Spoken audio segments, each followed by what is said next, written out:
আবারও আসছে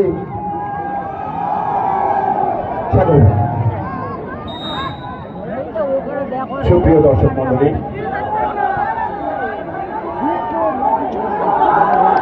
আপনারা দেখতে পাচ্ছেন অত্যন্ত মনোমুগ্ধকর খেলা, যে খেলা সবারই মন কেড়েছে। হয়তো যা বোঝা যাচ্ছে আপনাদের উচ্ছ্বাসে এবং আপনাদের করতালির মধ্যে দিয়ে আপনারা জানান দিচ্ছেন যে নিশ্চয়ই আজকের খেলা সবারই ভালো লাগছে। ভালো লাগছে তো দর্শক? সুপ্রিয় দৌলতখালীবাসী, আপনারা নিশ্চয় অবগত আছেন যে এই দৌলতখালী মাদ্রাসার এই মাঠ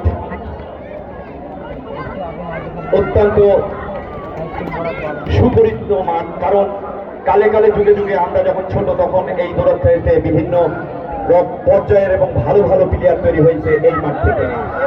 দেখা যায় গোল গোল হলে হতে পারে, টানটান উত্তেজনা ডিবক্সের ভিতরে কালাকালি চলছে, গোল হলেও হতে পারে, কিন্তু না, মাঠের বাইরে বল।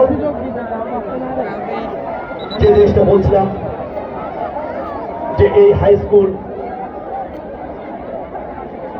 স্কুলে আমরা লেখাপড়া করেছি এবং এই দৌলতখালীর যারা মানুষ তারা জানেন যে এই দৌলতখালীর একজন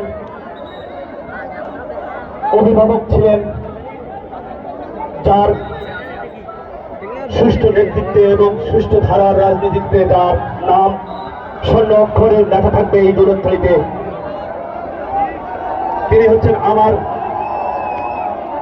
পিতা জনাব মোহাম্মদ একরামুল হক মাস্টার।